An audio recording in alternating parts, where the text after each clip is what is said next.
Nous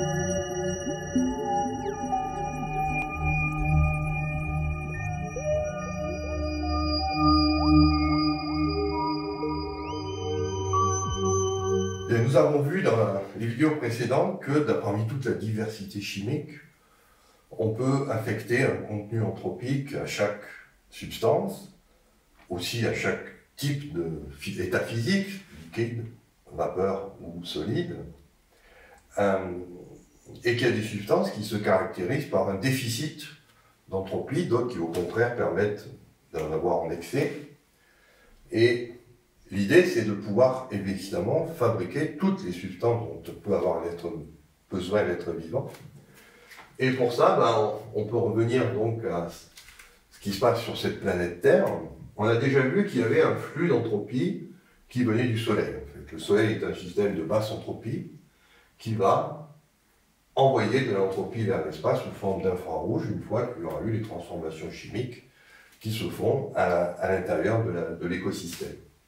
Mais il faut savoir qu'il y a un autre flux d'entropie qui existe, c'est qu'on peut utiliser aussi ce qu'on appelle des substances réduites, c'est-à-dire des métaux, et où se trouvent les métaux? Ils se trouvent, eux, dans l'écorce terrestre, c'est-à-dire qu'on peut avoir un flux d'entropie depuis le centre de la Terre vers la surface, comme on a un flux d'entropie depuis le Soleil vers la surface. Donc, on a en fait un double flux d'entropie sur cette planète, celui qui est alimenté par le Soleil et celui qui est alimenté par l'intérieur de la planète. Et donc ça c'est intéressant, pourquoi? Parce que l'intérieur de la planète va toujours favoriser des formes de basse entropie, c'est-à-dire les formes métalliques, on le voit bien dans le noyau de la Terre, le noyau qui est avec des profondeurs de plus de 4000 km, c'est essentiellement du fer et du nickel qui étaient les états métalliques qu'on trouve lorsqu'on est dans l'espace et qu'il n'y a pas d'oxygène. En général, les éléments ont tendance à former ce qu'on appelle des formes qui ont un potentiel d'irréversibilité nul, c'est-à-dire les éléments se combinent avec eux-mêmes mais pas avec les autres parce que les conditions ne sont pas favorables. Donc, lorsque ces espèces qui sont réduites vont monter vers la surface, eh bien, elles vont rencontrer d'autres espèces. Et l'idée, c'est d'avoir donc ce qu'on appelle apparition d'un métabolisme. Un métabolisme, c'est-à-dire qu'il va y avoir des molécules qui vont avoir cette caractéristique, c'est qu'elles vont se transformer les unes dans les autres, et on va créer en permanence un flux d'entropie positif. Et ce flux d'entropie positif va servir à fabriquer toute la biomasse, comme on l'a vu, par l'équation de Boole. Alors, voilà comment ça s'est passé, probablement, puisque on sait aujourd'hui que le flux d'entropie est généré par ce qu'on appelle le cycle de Krebs, où on brûle du glucose pour former du CO2 et de l'H2O, et que grâce à l'entropie qui est générée par la combustion du glucose, on peut récupérer des acides aminés, des bases nucléotides pour faire l'ADN, l'ARN, les protéines, etc. Mais là, ça pose la question, comment au départ ça s'est produit, parce qu'au départ, il n'y avait pas forcément du glucose. Donc ici, on a eu la chance de trouver quelques grands cycles, deux cycles qui peuvent démarrer en l'absence de tout système vivant. Ce sont ce qu'on appelle des cycles abiotiques. Vous voyez, les deux cycles se caractérisent par une très forte production d'entropie à chaque cycle. Le premier génère 4,13 ZJ par Kelvin d'entropie. Le deuxième génère 4 ZJ par Kelvin. Et grâce à ces cycles, on peut fabriquer, par exemple, comme vous le voyez ici, de l'acide aspartique. On a besoin, pour que ces cycles démarrent, en fait, de trois choses.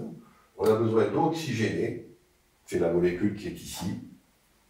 On a besoin d'une molécule qui s'appelle le pyruvate, et d'une autre molécule qui s'appelle le dioxyrate.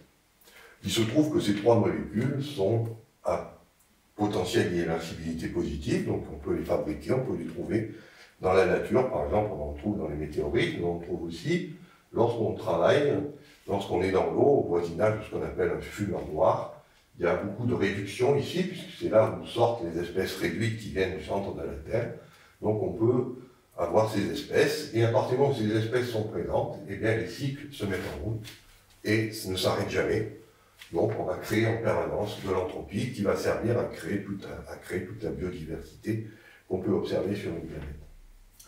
Voilà, donc ça nous dit un petit peu comment la vie a démarré, et la seule gros problème qu'on avait, c'est l'eau oxygénée, parce que comme on l'a vu dans la vidéo précédente, si vous faites réagir l'oxygène et l'hydrogène, ben vous obtenez l'eau et pas l'eau oxygénée.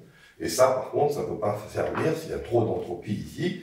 Il faut avoir une molécule qui en a un petit peu moins.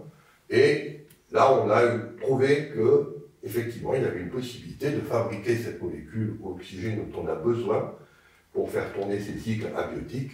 C'est tout simplement en prenant un minéral, en combinant le fer et le soufre, en combinant ces deux substances, je peux faire ce qu'on appelle des sulfures de fer, de la pyrite, qui vont fonctionner comme donneurs d'électrons et qui vont permettre donc de faire la réaction entre l'oxygène et l'hydrogène, mais de ne pas aller jusqu'à l'eau, de s'arrêter à l'oxygéné.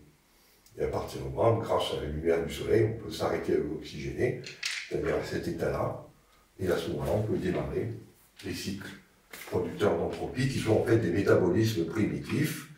Et puis après, on ne va pas regarder l'histoire complète, parce qu'elle est racontée dans tous les livres de biologie.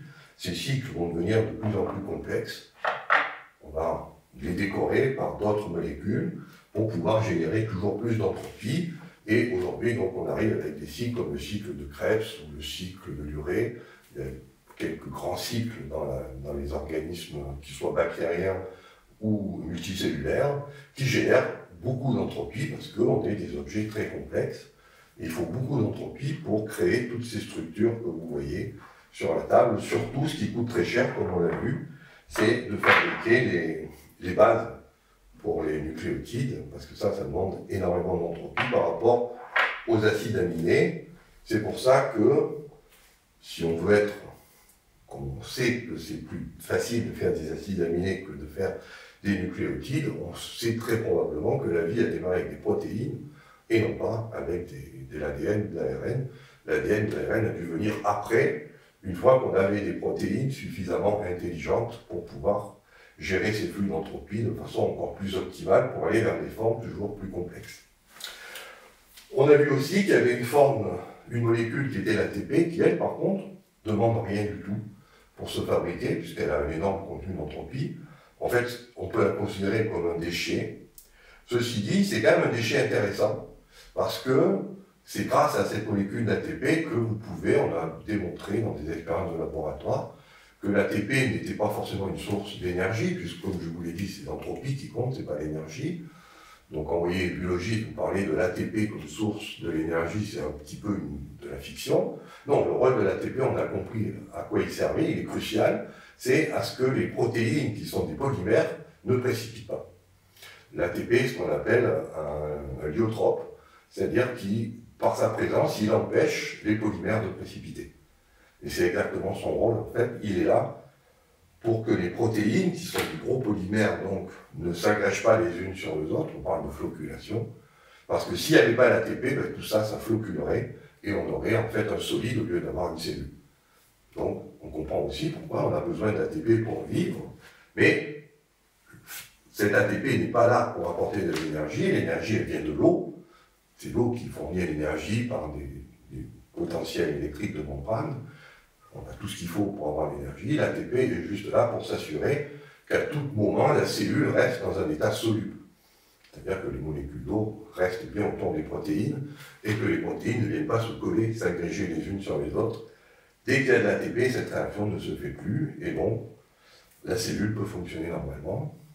Dès qu'on a un déficit d'ATP, les protéines coagulent et à ce moment-là, c'est la mort de la cellule. Voilà un petit peu donc pour cette grandeur entropie vue sous un jour que vous ne trouverez pas dans les livres de biologie, parce que ça a été publié très récemment. Et l'intérêt de raisonner en entropie, comme on le verra dans les vidéos suivantes, c'est que bien sûr on rend compte de toute la biologie moléculaire. On explique tout ce qui se passe grâce au concept d'entropie en mettant l'énergie de côté. Mais aussi, comme vous le verrez, on peut aller vers des choses beaucoup plus intéressantes que sont la conscience, l'information, c'est aussi l'entropie qui est derrière, d'où l'intérêt d'avoir bien compris son rôle dans la matière avant d'aller vers des choses plus subtiles que sont l'apparition de la conscience à partir d'une matière qui manipule de l'information.